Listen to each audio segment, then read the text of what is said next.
อาตมาจะได้เทศตกลงกับพระองค์ในออกมีบทเทศอยู่3เรื่องจะให้เลือกที่จะฟังเรื่องที่1เกี่ยวกับมงคลชีวิตเรื่องที่2เกี่ยวกับวิธีการตัดกรรมเรื่องที่3สืบต่อธรรมเทศนาที่อาตมาได้แสดงไปข่าวก่อนนั้นเกี่ยวกับเรื่องสิ้นโอ้โหทางคณะศรัทธาประสงค์อยากจะฟังเรื่องใดนะก็ได้อยากจะฟังเรื่องที่1เกี่ยวกับมงคลชีวิตยกมือขึ้นเบอร์เอาเกี่ยวกับเรื่องการตัดกรรมอำนาจของกรรมบ่ได้จะฟังเรื่องกรรมกฎแห่งกรรมมีบ่ได้จะสืบต่อเรื่องสิ้นข่าวที่แล้วยกมือขึ้นเบิ่งมีทั้งอยากฟังที่แล้วอยากฟังสันอาตมาก็จะได้แสดงเรื่องกฎแห่งกรรมเนาะจะท่านให้ตั้งใจฟังแล้วก็จะมีวิธีตัดกรรมได้เนื่องจากว่าบางคนในชีวิตก็มีความทุกข์กรรมมาเบียดเบียนชีวิตเฮ็ดให้ต้องเจ็บต้องป่วยเฮ็ดให้ต้องเจ็บป่วยตั้งแต่เกิดเฮ็ดให้ทำมาค้าบ่ขึ้นรวยเนี่ยตามหลักพุทธศาสนามีเหตุมีปัจจัยฉะนั้นให้พ่อแม่ตั้งใจสดับรับฟังเนาะนะโมตัสสะภะคะวะโตอะระหะโต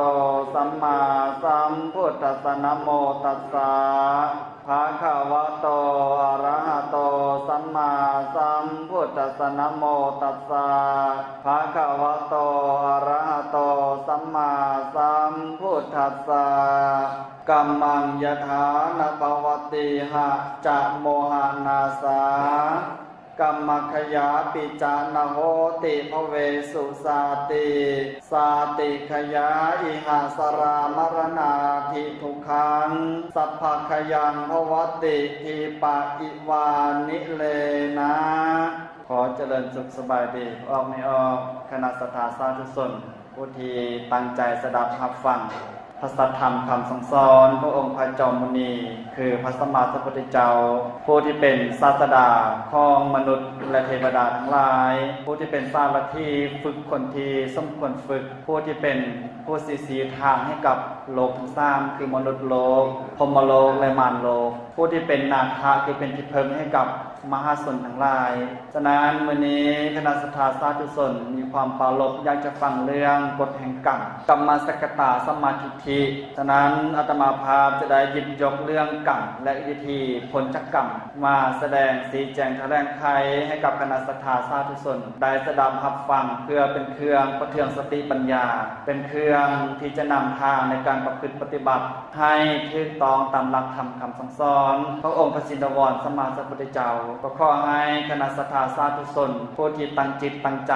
มาแต่บ้านมาแต่ฮอดแต่เฮือนมารวมตัวกันอยู่ณอารามแห่งนี้มีประสงค์ที่จะสดับฟังจึงทำก็ขอให้ตั้งโสตปัสสาสดับรับฟังสิ่งที่อาตมาภาพจะได้หยิบยกเอาคำสอนมาชี้แจงแถลงไขขอให้ตั้งโสตปัสสาสดับรับฟังพร้อมกับน้อมจิตคิดพิจารณาไต่ตองตามเหตุตามผลบทบาลีที่อาตมาภาพหยิบยกขึ้นไปนั้นจะเป็นเรื่องของกรรมและการตัดกรรมหลายคนเกิดมาแล้วชีวิตบางคนก็มีความเจ็บป่วยตั้งแต่ตอนเกิดมาบางคนชีวิตกำลังเจริญงอกงามในเรื่องธุรกิจการงานก็ดีต้องมีเหตุอันเป็นไปบางคนชีวิตกำลังเจริญวัยกำลังใหญ่การหน้าบานอยู่ก็เฮ็ดให้ต้องมาจบชีวิตอันควรสิ่งทั้งหลายเหล่านี้นี่ตามทางพุทธศาสนาแล้วมีที่ไปที่มาก็คือว่ากรรมมุนาวัตติโลโกสัตว์โลกย่อมเป็นไปตามกรรมเผ่าทานทั้งหลายนางอยู่ในที่นี้บ่มีผู้ใดจะพ้นจากอำนาจของกรรมเพราะว่าถึงกรรมปึ๊บหลายคนจะเข้าใจว่า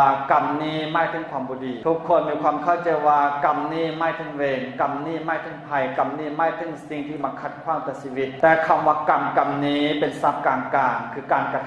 ทำดีก็เอิ้นว่ากุศลกรรมทำชั่วก็เอิ้นว่าอกุศลกรรมทำความดีทางวาจามีปิยวาจาคือวาจาเป็นที่ฮักบ่เว้าส่อเสียดบ่เว้าคำหยาบบ่เว้าเพ้อเจ้อทำดีทางวาจาเอิ้นว่าวาจีสุจริตถ้าทำดีทางทางกายก็คือบ่ประพฤติผิดในกามบ่ฆ่าสัตว์บ่ลักทรัพย์เป็นต้นอันนี้ทำความดีทางกายเอิ้นว่ากายสุจริตถ้าทำความดีทางใจอย่างเช่นบ่คิดพยาบาทบ่คิดอาฆาตบ่คิดปองหายบ่คิดโลภอยากจะได้ของคนอื่นมาเป็นของตนเป็นผู้ที่วางตนในทางที่ถูกต้องประกอบไปด้วยสัมมาทิฏฐิบ่เห็นผิดเป็นถูกมีการกระทำความดีทางจิตใจนี่เอิ้นว่ามโนสุจริตฉะนั้นกรรมนี้หมายถึงการกระทำดีเอิ้นว่า ว่ากุศลกรรมทำชั่วเอิ้นว่าอกุศลกรรมถ้าทำความชั่วทางกายมีฆ่าสัตว์ลักทรัพย์ประพฤติผิดในกามเป็นต้นเอิ้นว่ากายทุจริตถ้าทำความชั่วทางวาจามีเว้าส่อเสียดเว้าคำหยาบเว้าเพ้อเจ้อเว้าตลกเฮฮาเว้าเป็นเหตุให้ตองกระทบกระเทือน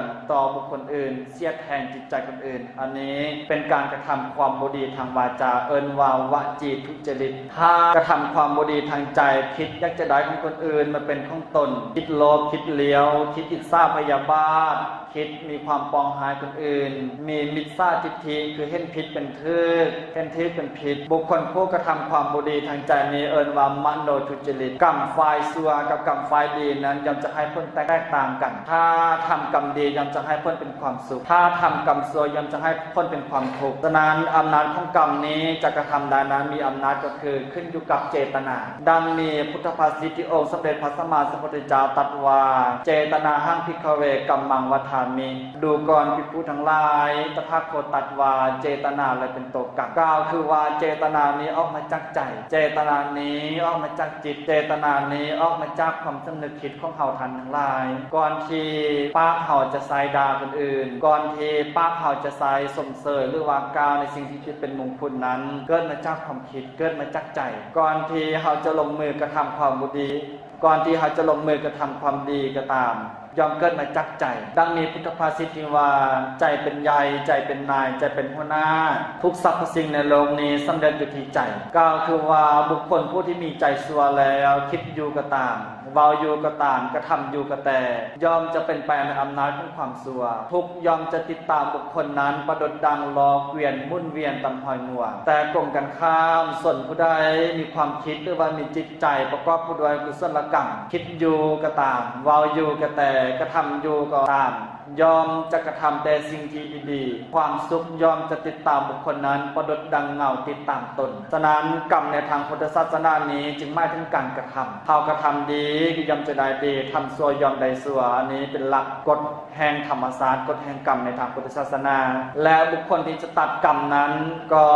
ต้องเป็นผู้ที่ละโมหะได้เท่านั้นจึงจะสามารถตัดกรรมได้มีลัทธิมีครูบาอาจารย์บางวัดบางบ่อนก็ประกาศตนว่าสามารถตัดกรรมได้สามารถยุติกรรมใดการกระทำบุคคลเช่นนี้นับว่าเป็นการจวงจาบธรรมวินัยขององค์สมเด็จพระสัมมาสัมพุทธเจ้าบุคคลที่เกิดมาในโลกนี้บ่มีผู้ใดจะพ้นจากอำนาจของกรรมซึ่งกรรมนี้บางคนเกิดมากับประสบผลกรรมทันทีเลยกรรมบางกรรมก็ให้พ้นหลังจากเขาเกิดมาปุ๊บให้พ้นทันทีกรรมบางกรรมก็ให้พ้นในขณะที่เขาย้ายกาหน้าบ้านมาแล้วก็ส่งพ้นให้ก็มีกรรมบางกรรมก็ให้พ้นหลังจากเขาสิ้นชีวิตจากโลกนี้ไปแล้วชาติที่1ชาติที่2ชาติที่3ไปเรื่อยๆก็มีแต่กรรมบางกรรมก็จัดเป็นอโหสิกรรมคือบ่ให้พ้นหยุดกันเฉพาะแต่ปัจจุบันศาสตร์นี้เป็นอโหสิกรรมฉะนั้นกรรมในทางพุทธศาสนานั้นมีอย่างใดกรรมในทางพุทธศาสนามีอยู่3ทางคือกายกรรมวจีกรรมมโนกรรมฉะนั้น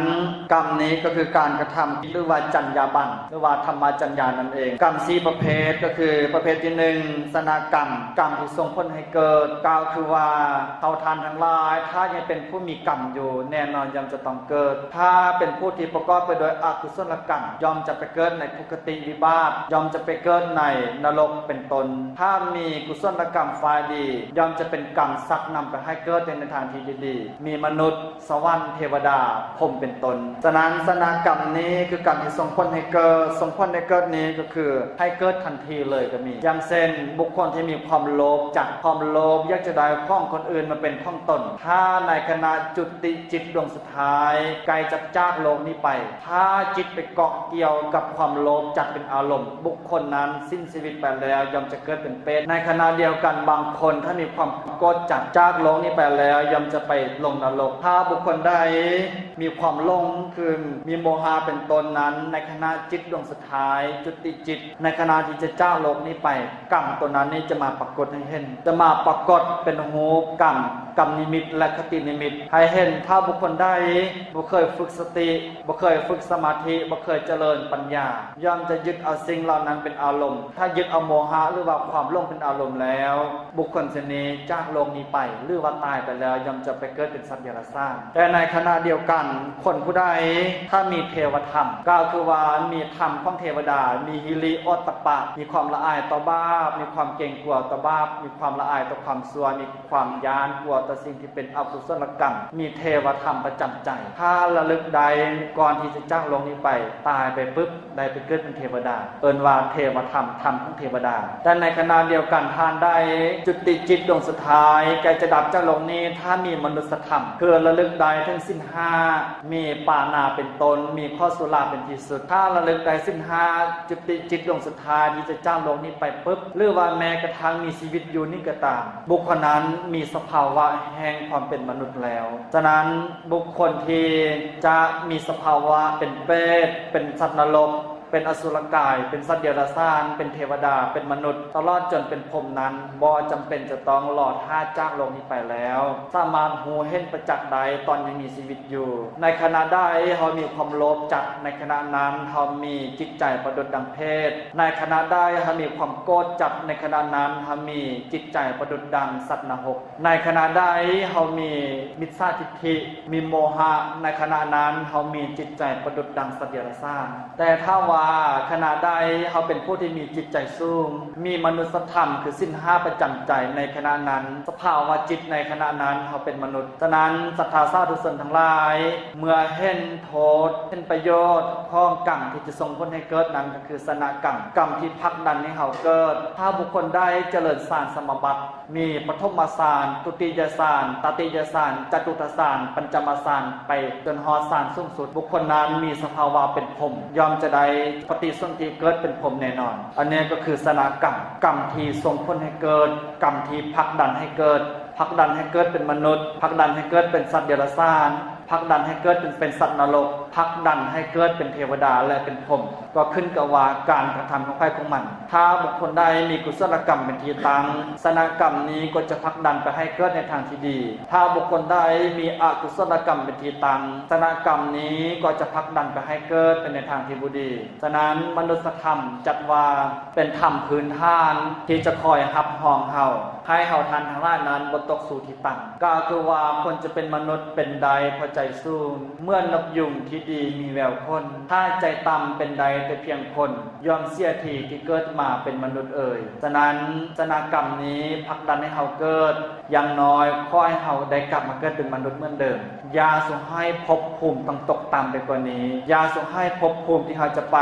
ต้องเป็นภพภูมิทุกขติอย่าส่งให้ภพภูมิที่เฮาจะไปนั้นต้องเป็นภพภูมิอันนำมาซึ่งความเดือดร้อนในภายหลังฉะนั้นกรรมประเภทนึงก็คือสนกรรมส่วนกรรมประเภทที่2นั้นก็คือ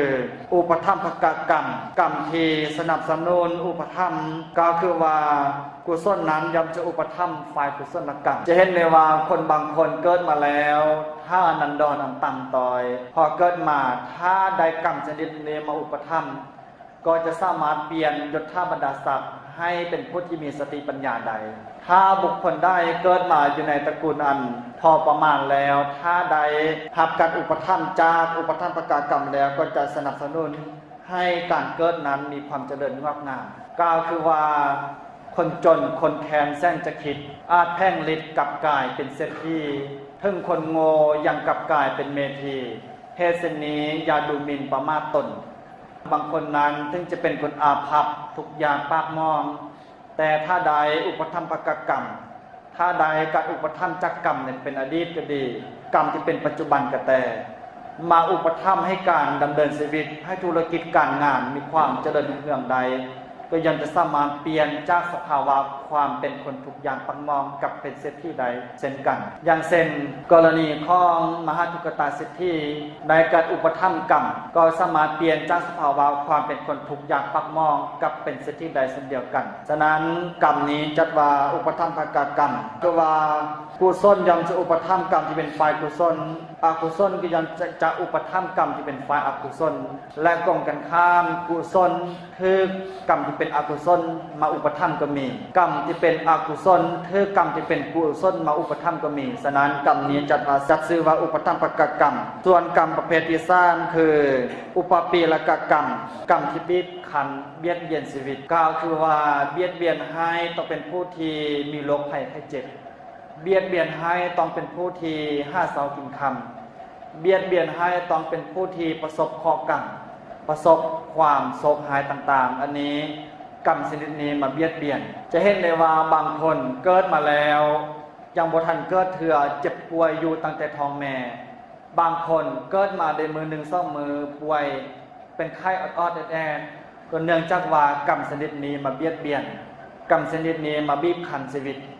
เฮ็ดให้ต้องหาเช้ากินค่ำเฮ็ดให้ต้องทุกอย่างปากมองเฮ็ดให้ต้องเป็นผู้ที่มีสุขภาพอันบ่แข็งแรงหรือแม้กระทั่งเฮ็ดให้ต้องประสบกับเคราะห์กรรมอันที่คนทั้งหลายบ่ได้ประสบแต่ตนกับประสบพออยู่เนืองนิดก็ดวงเนื่องโดยจักว่าอุปปีและกรรมชนิดนี้มาเบียดเบียนคือว่าจะเกิดอยู่ในตระกูลอันสูงส่งก็ดีกรรมนี้จะเบียดเบียนให้เป็นผู้ที่ต่ำต้อย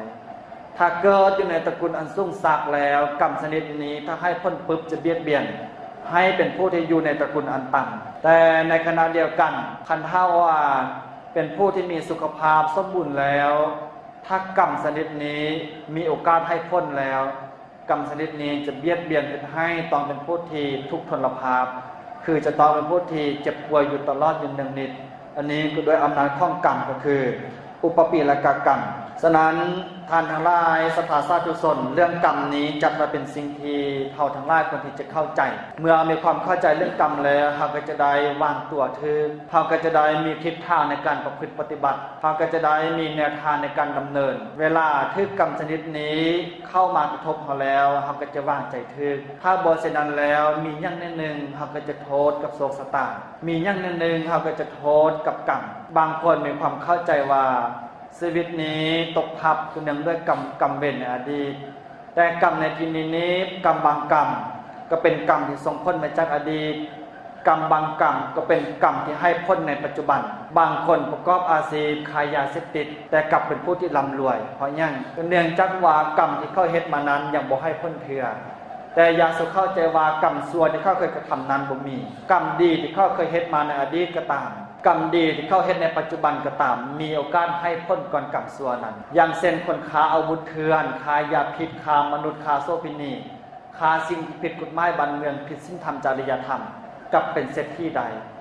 อันนี้กรรมฝ่ายชั่วบ่มีโอกาสให้พ้นเถื่อท่านทั้งหลายเคยเห็นม้าลายไก่หรือบ่ศรัทธาสาธุชนอยู่ในที่นี้เคยจะเห็นม้าลายไก่ม้านั้นประดุจดังกรรมไก่ประดุจดังเฮาท่านทั้งหลายถ้าเมื่อได้ไก่ตัวนั้นมีกำลังพอที่จะแล่นใดมากบ่สามารถที่จะตามทันถ้าเมื่อได้ไก่ตัวนั้นมีกำลังน้อยมีกำลังอ่อนม้าย่อมจะสามารถกัดไก่นั้นและฆ่าไก่นั้นจนเฮ็ดให้เสียชีวิตได้อุปมาข้อนี้สันได้กรรมก็เช่นนั้นก็คือว่าถ้ากรรมฝ่ายชั่วมีอำนาจแห่งกว่ากรรมฝ่ายดีกรรมฝ่ายชั่วก็จะให้พ้นก่อนกรรมฝ่ายดีถ้ากรรมฝ่ายดีมีอำนาจแห่งร้ายกว่ากรรมฝ่ายชั่วกรรมฝ่ายชั่วก็บ่มีโอกาสที่จะให้พ้นเถื่อจะเสวยวิบากกรรมที่เป็นฝ่ายกุศลเห็นในจากกรณีคนที่ค้าสิ่งที่ผิดกฎหมายบ้านเมืองผิดศีลธรรมมีโอกาสเป็นเศรษฐีก็เนื่องจากว่ากรรมฝ่ายดีฝ่ายเป็นกุศลที่เขาเคยเฮ็ดมาในอดีตก็ตามที่เคยเฮ็ดมาในปัจจุบันก็แต่มีโอกาสให้พ้นก่อนแต่บ่หมายความว่ากรรมชั่วที่เขาเคยเฮ็ดมานานบ่ให้พ้นมันก็ยอมจะให้พ้นถ้ามีโอกาสเมื่อได้มันจะให้พ้นทันที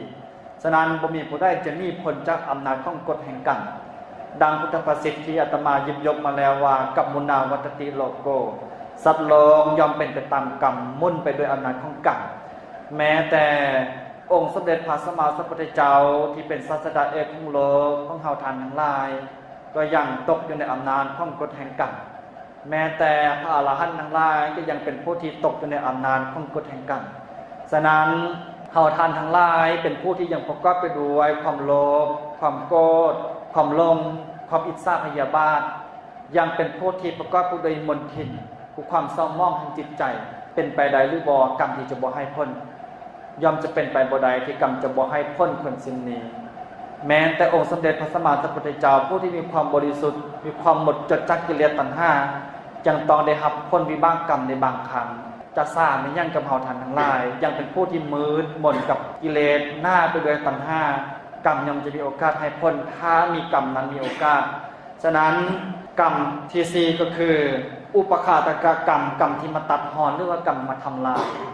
กรรมชนิดนี้คล้ายคือกันกับกรรมที่มาเบียดเบียนชีวิตกรรมชนิดนี้อุปฆาตกรรมนี้กรรมมาตัดหอนคือถ้ากรรมฝ่ายชั่วก็จะตัดหอนกรรมฝ่ายชั่ว บางครั้งกรรมฝ่ายชั่วก็มาตัดทอนกรรมฝ่ายดีก็มีกรรมฝ่ายดีตัดทอนกรรมฝ่ายดีก็มีกรรมฝ่ายดีตัดทอนกรรมฝ่ายชั่วก็มีจะเห็นได้ว่าบางคนเกิดมาแล้วต้องประสบกับอุบัติเหตุเฮ็ดให้เสียชีวิตก่อนวัยอันควรอันนี้ก็ด้วยกรรมชนิดนี้กรรมประเภทที่4คืออุปฆาตกรรมมาตัดทอนมาเบียดเบียนชีวิตให้ต้องจบชีวิตก่อนวัยอันควรทั้งที่กำลังเจริญวัยกำลังใหญ่การหน้าบ้านกำลังประกอบไปด้วยธุรกิจการงานกำลังรุ่งเรืองอยู่แต่ต้องมีเหตุอันเป็นไปต้องจบชีวิตก่อนวัยอันควรบางครั้งต้องประสบอุบัติเหตุจากรถต่ำบางครั้งต้องประสบกับอุบัติเหตุจากไม้ลมทับบางครั้งต้องประสบกับอุบัติเหตุที่ถูกคนอื่นยิงบางคนนั่งอยู่ซื่อๆเข้ายิงกันลูกกระสุนลูกปืนกลับมาทึกตน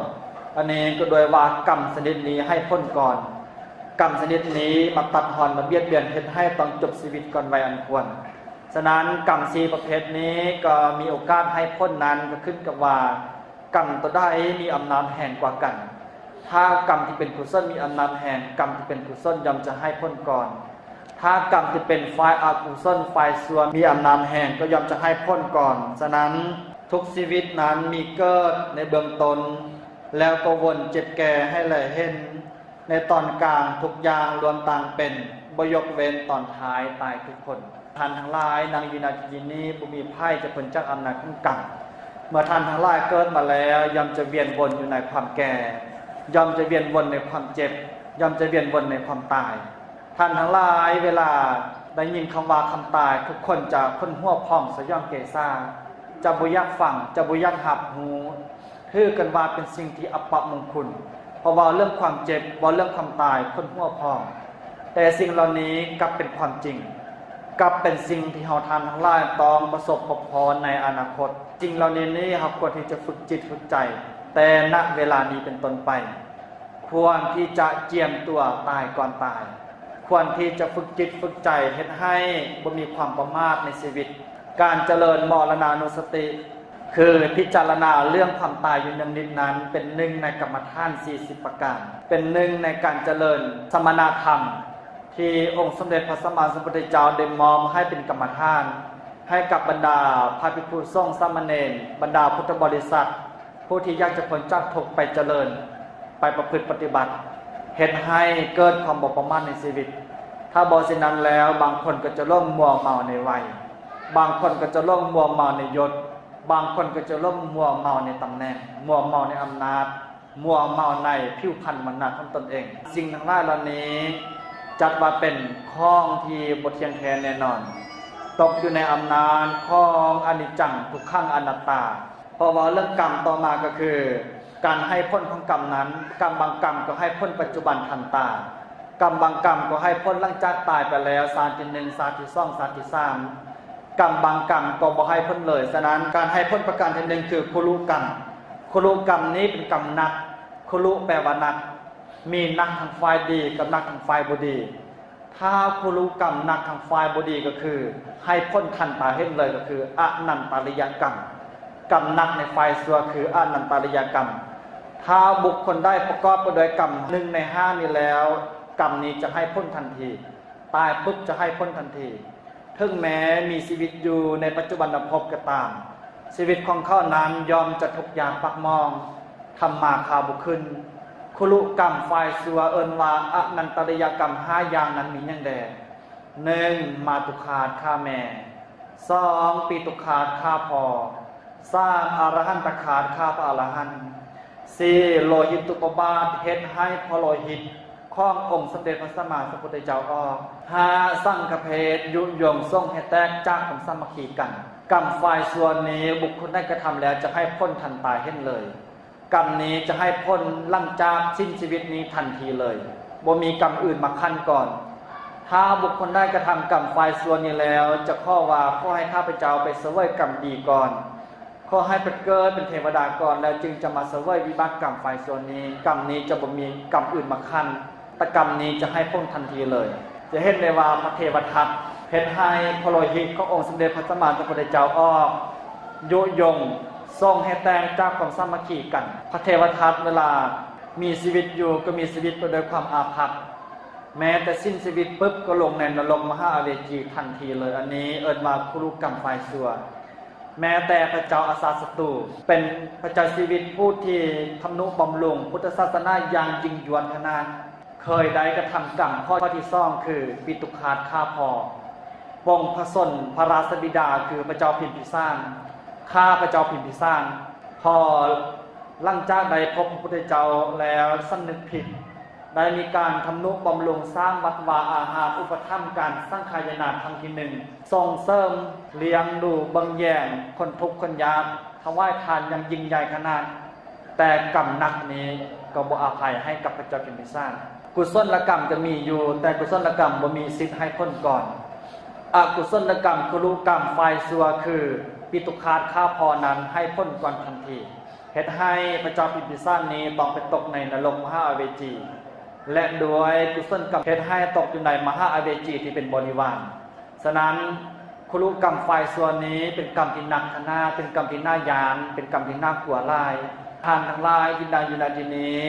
ก็นับว่าเป็นผู้ที่โชคดีที่บ่เคยประกอบกรรมคุรุกรรมกรรมหนักทางไฟซัวนี้นับว่าเป็นการกระทำที่น่าสรรเสริญแต่คุรุกรรมทางไฟดีนั้นมีอย่างใดคุรุกรรมไฟดีนั้นหลังจากผู้ใดมีคุรุกรรมไฟดีคือกรรมหนักในไฟดีนี้จะให้พ้นทันทีคนที่เจริญสร้างสมบัติอย่างเช่นเจริญรูปาวจรสารตายไปก็จะได้ประเกิดในรูปาวจรพรหมถ้าเจริญอากาสานัญจายตนาสารตายไปก็จะได้ประเกิดในอากาสานัญจายตนาพรหมเป็นต้นฉะนั้นคุรุกรรมนี้จัดว่าเป็นกรรมหนักก็มีนักของไฟดีกับนักของไฟบุดีส่วนการให้พ้นกรรมประการที่สองคืออสันนกกรรมกรรมที่ระลึกตายในเวลาไกลเสียชีวิตกรรมชนิดนี้จัดว่าเป็นกรรมที่สำคัญยิ่งกล่าวคือว่าทานทั้งหลายที่เป็นผู้ที่สูงวัยเคยเห็นหรือบ่คนที่ไกลจะตายแล้วมีอาการทุรนทุรายคนที่ไกลจะขาดใจจากโลกนี้มีอาการห้องห้อยห้วนบางคนห้องเสียงเหมือนดังสัตว์บางคนห้องห้อยห้วนเสียงเหมือนดังงูบางคนทุรนทุรายยานมีความสะเทือนยานกลัวเมื่อดังว่าตนกำลังเผชิญหน้ากับภัยอันตรายกล่าวคือว่าอาสันนกกรรมนี้เป็นกรรมที่ระลึกได้ในขณะไกลจะตายคือว่าคนที่เคยฆ่าสัตว์เป็นอาชีพถ้าเวลาไกลจะตายจะมีกรรมอยู่3อย่างมาปรากฏให้เห็นทานทั้งหลายนางอยู่นาทีนี้วินาทีสุดท้ายที่จะจากโลกนี้ไปทุกคนจะมีบ่ได้จากอำนาจกรรม3อย่างกรรม3อย่างนั้นมีอย่างใดคือ1มีกรรม2กรรมนิมิตและ3คตินิมิตคือว่าคนที่เคยฆ่าสัตว์มาเป็นอาชีพก็จะระลึกถึงกรรมที่ตัวเองเคยได้กระทำมาระลึกถึงกรรมไฟซัวคือกรรมที่เคยฆ่าสัตว์มาถ้าเข้าจุติจิตเข้าดับในขณะนั้นแน่นอนทุกขติยังเป็นที่ไปแต่บางครั้งกรรมนิมิตมาปรากฏให้เห็นให้เห็นภาพการฆ่าเห็นให้ภาพเคยกระทำมาในปัจจุบันภพก็ดีอดีตจะพบก็แต่ยังเช่นมีการฆ่าสัตว์ลักทรัพย์ประพฤติผิดในกรรมแม้กระทั่งทำความชั่วชนิดอื่นๆจะมาซ้ายให้เห็นเหมือนดังการซ้ายนั่งให้เห็นเป็นซ่าเป็นตอนฉะนั้นบางคนจะเห็นว่าเวลาจะตายแล้วมีความยานห้องห้อยห้วนอันนั้นมีกรรมนิมิตมาปรากฏให้เห็นแต่บางคนเห็นคตินิมิตอย่างเช่นคนที่เคยฆ่าสัตว์ลักทรัพย์ประพฤติผิดละเมิดศีล5เป็นต้นเห็นคตินิมิตขึ้นได้เห็นนรกเห็นไฟเห็นสถานที่จะไปเกิดนั้นเป็นสถานที่บ่ดีจะบ่มีความยากจะไปฮ้อนกระวนกระวายกำมือลูกกำมือล้านไว้กำมือญาติพี่น้องไว้บ่ยากจะกล้าลงที่ไปห้องบางคนยานสะเทือนยานกลัวบางคนไกลจะคาดจะตายแล้วจะเห็นใจยมพิบาลมันนั่งอ้อมข้างอ้อมแอวฉะนั้นให้ถือได้ว่าคติที่เขาจะไปนั้นเป็นคติที่บ่ดีจะไปเกิดในสถานที่บ่ดีหนึ่งในนั้นมีนรกเปรตอสุรกายสัตว์เดรัจฉานฉะนั้นถ้าบุคคลใดกระทำกรรมบ่ดีแล้วกรรมนิมิตคตินิมิตจะมาปรากฏให้เห็นแต่สิ่งที่บ่ดีขันธ์ห้ายึดเอาสิ่งเหล่านั้นเป็นอารมณ์ปุ๊บคาดใจตายก็จะไปเกิดในทางที่บ่ดีแต่กลมกันข้ามขันธ์ห้าผู้ใดเคยประกอบกรรมที่เป็นบุญประกอบกรรมที่เป็นกุศลขณะไกลจะเจ้าเรานี้ไปแล้วระลึกเห็นกรรมที่เคยกระทำมีการใส่บาตรญาติน้ำมีการไหว้พระสวดมนต์ระลึกถึงบุญกุศลที่เคยให้ทานเคยรักษาศีลถ้าจิตดับในขณะนั้นปุ๊บไปเกิดในทางที่ดีแน่นอนจะเห็นได้ว่าบางคน ไกลจะฆ่าใจตายแล้วเมื่อนกระเบาหูตัวมาก่อนแปลงตัวทากระแปงน้ำแดงกินข้าวอิ่มนุ่งเครื่องงามๆนอนอยู่ซื่อๆกระจ้างลงไปด้วยอาการสงบนิ่งก็เนื่องจากว่าสิ่งที่เข้าได้ประสบพอนั้นเป็นสิ่งที่ดีๆกรรมที่เข้าระลึกได้นั้นเป็นกรรมดีนิมิตที่มาให้เห็นนั้นเป็นนิมิตที่ดีและคตินิมิตสถานที่จะไปนั้นก็เห็นแต่สถานที่ดีๆเห็นวัดบ่เห็นพระเห็นพรหมเห็นวิมานให้อนุมานได้ว่าภพภูมิที่เขาจะไปเกิดนั้นเป็นภพภูมิที่ดีฉะนั้นทานทั้งหลายจึงควรที่จะกระทำแต่คุณงามความดีควรที่จะสะสมกุศลกรรมที่เป็นฝ่ายดีอย่าสุไปสะสมอกุศลกรรมที่เป็นฝ่ายชั่วความชั่วนั้นแม้แต่น้อยนิดย่อมจะให้เพิ่นมีความทุกข์บรรดาอาจมทั้งหลายแม้แต่น้อยเดียวก็ยังทรงกินเม่น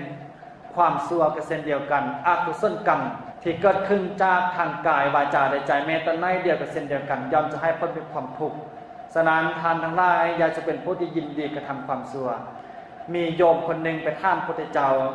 จะเฮ็ดไม่ได้เนาะขน้อยเป็นสาวประมง5สาวกินคำต้องมีการฆ่าจัดฆ่าปูฆ่าป่าข้อนี้พระองค์ก็ห้ามข้อนี้ก็ห้ามบ่ให้เฮ็ดอันนั้นก็เฮ็ดบ่ได้อันนี้ก็เฮ็ดบ่ได้ขน้อยเป็นสาวบ้านจะอยู่กินได้เนาะมีคนไปถามพระพุทธเจ้าพระพุทธเจ้าก็บอกว่าถ้าเฮาบ่สามารถที่จะหลีกเลี่ยงจากการกระทำความชั่วใดก็อย่าสให้กระทำความชั่วนั้นเนืองนิดถ้าหลีกเลี่ยงจากการฆ่าสัตว์ตัดชีวิตผู้ใดอย่าสให้กระทำเนืองนิดเพิ่งกระทำไปแล้วอย่าสุยินดีในการกระทำนั้นอย่าสุยินดีในบาปกรรมที่ตนเองเฮ็ดอย่างเช่นเฮาฆ่าป่าถ้าฆ่าโดยจิตริษยาโดยจิตอาฆาตพยาบาทวิบากกรรมจะร้ายกว่าคนที่ฆ่าโดยจิตที่เมตตาฆ่าด้วยความจำเป็นฉะนั้นถ้าหลีกเลี่ยงได้ก็หลีกเลี่ยง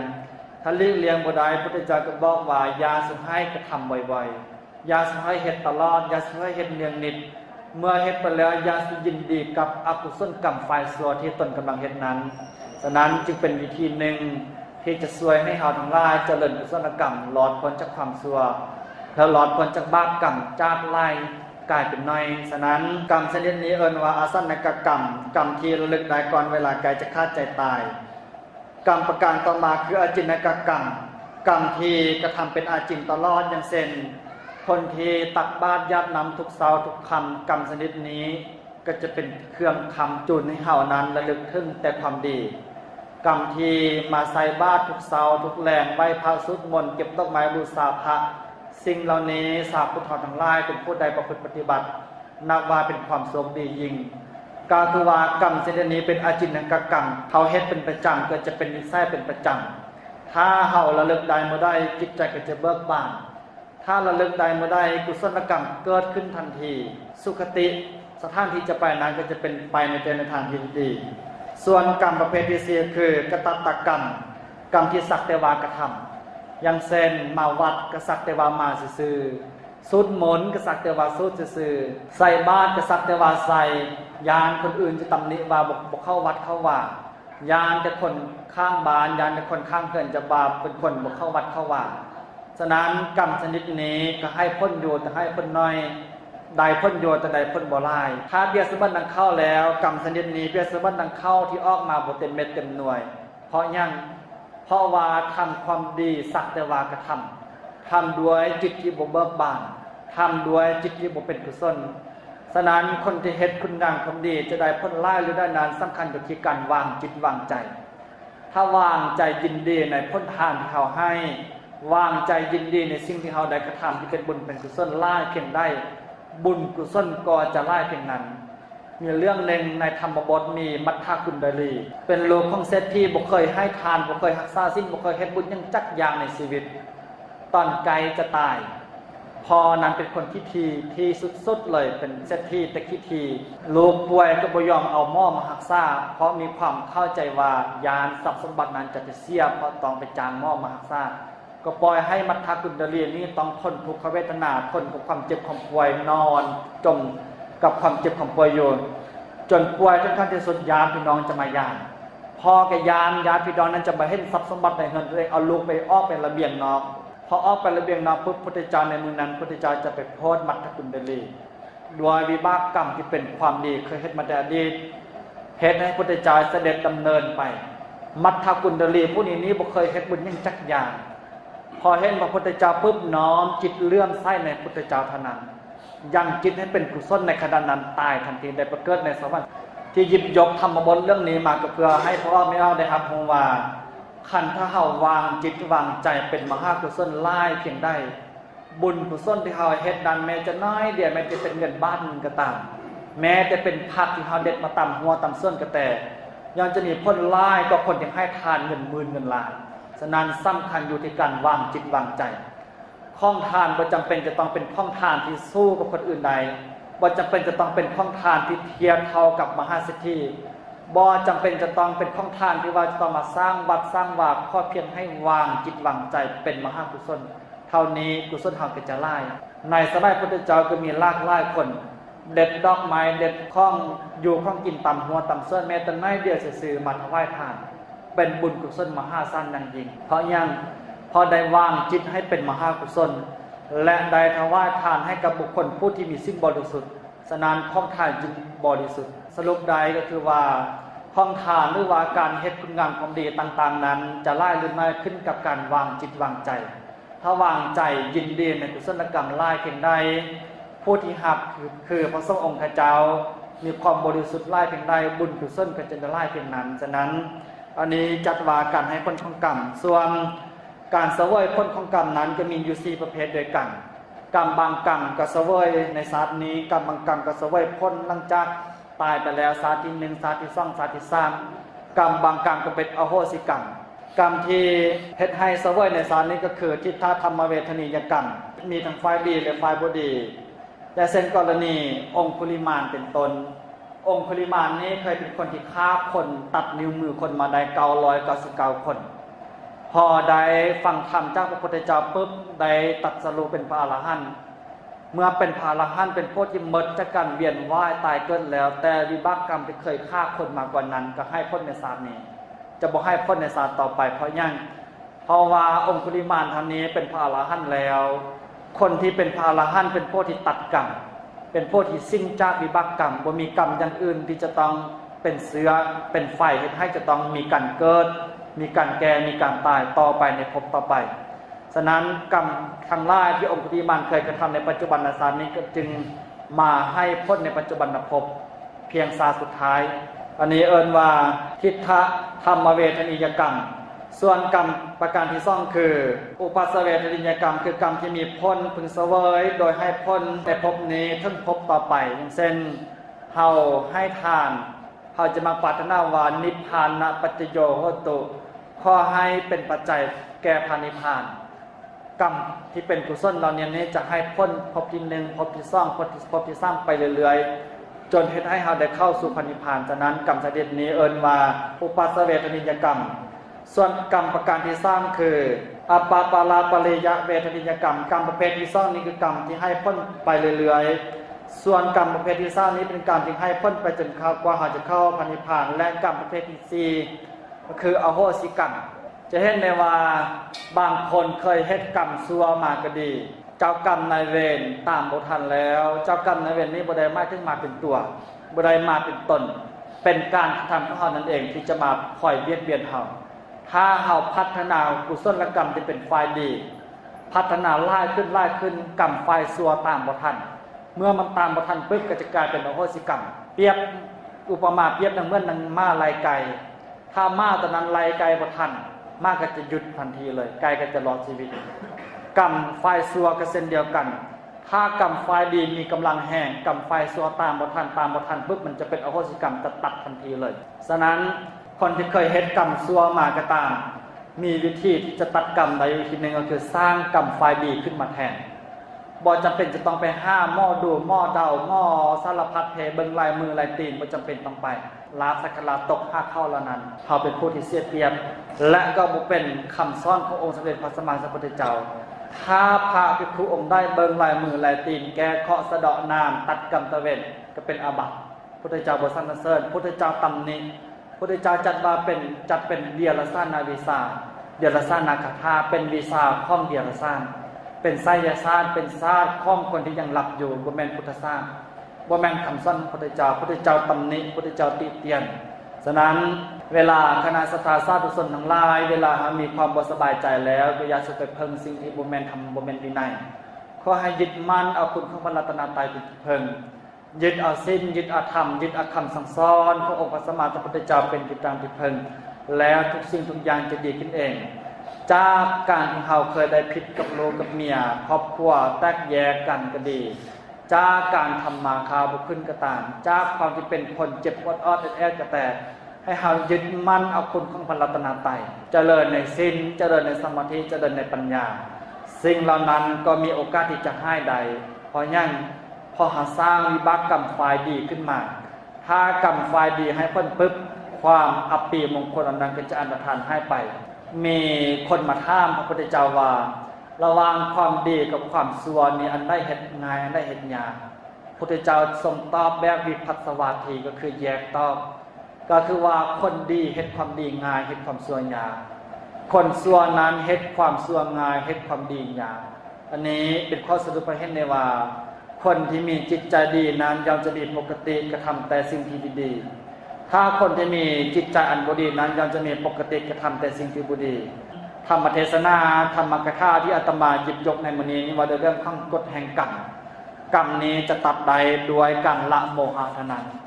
ดังที่คาถาที่อาตมาหยิบยกขึ้นมาในเบื้องต้นนะว่ากรรมังยถานะเป็นต้นแปลเป็นภาษาลาวว่ากรรมย่อมหมดไปเพราะกำจัดโมหะใดความเกิดในภพย่อมบ่มีเพราะสิ้นกรรมทุกข์คือความแก่และความตายเป็นต้นย่อมหมดสิ้นไปในโลกนี้เพราะบ่มีความเกิดเหมือนดังประทีปที่ดับไปด้วยแห่งลมกล่าวคือว่ากรรมจะดับไปได้ก็โดยการประหารโมหะละโมหะใดละอกุศลกรรมที่เป็นหัวหน้าเป็นวิบากกรรมฝ่ายชั่วใดกรรมทั้งหลายทั้งมวลที่เป็นอกุศลก็จะหายไปฉะนั้นในมื้อนี้อาตมาภาพจึงไถ่ข้อสักส่วนบรรดาคณะศรัทธาสาธุชนผู้ที่คนควายในบุญในกุศลให้เป็นผู้ที่เจริญในกุศลกรรมอย่างนิดอย่ามักน้อยในการทำดีเฮ็ดดีอย่ามักน้อยอย่าท้อถอยเมื่อทำดีทำความดีอย่าท้อถอยให้ทำความดีต่อเนื่องพระพุทธเจ้าทรงสรรเสริญในการทำความดีพุทธองค์บ่สรรเสริญในความมักน้อยในการทำดีให้ทำดีจริงๆขึ้นไปจนกว่าเราจะได้เข้าถึงพระนิพพานจนกว่าเราจะตัดความโลภความโกรธความหลงประหารอกุศลกรรมเหล่านั้นใดฉะนั้นอาตมาภาพจึงขออนุโมทนากุศลกรรมที่ทานทั้งหลายได้กระทำในมื้อนี้ธรรมเทศนาที่อาตมาได้แสดงในเรื่องของกฎแห่งกรรมก็คิดว่าเห็นสมควรแก่เวลาขอให้ทุกทานทุกคนจงเป็นผู้ที่มีดวงตาเห็นธรรมขององค์สมเด็จพระสัมมาสัมพุทธเจ้าคำว่าบ่มีขอให้ท่านทั้งหลายอย่าสิเป็นผู้ที่ประสบพบพอขอให้เป็นผู้ที่เจริญในศีลสมาธิปัญญาให้เป็นผู้ที่มีสติปัญญาดุจดังพระสารีบุตรขอให้มีหางกายผุดพองเหมือนดังพระมหากระจายนะขอให้มีโภคาสมบัติประดุจดังพระศิวลีท่านได้มีบุตรีบุตรตาแล้วก็ขอให้มีบุตรมีธิดาอันเป็นมงคลเหมือนดังหนังวิสาขาแม้นว่าจะปรารถนาเอามนุษย์สมบัติสวรรค์สมบัติและพระนิพพานสมบัติขอให้คำมุ่งหมายปรารถนาของทุกท่านทุกคนจงสำเร็จทุกท่านทุกคนเทอญ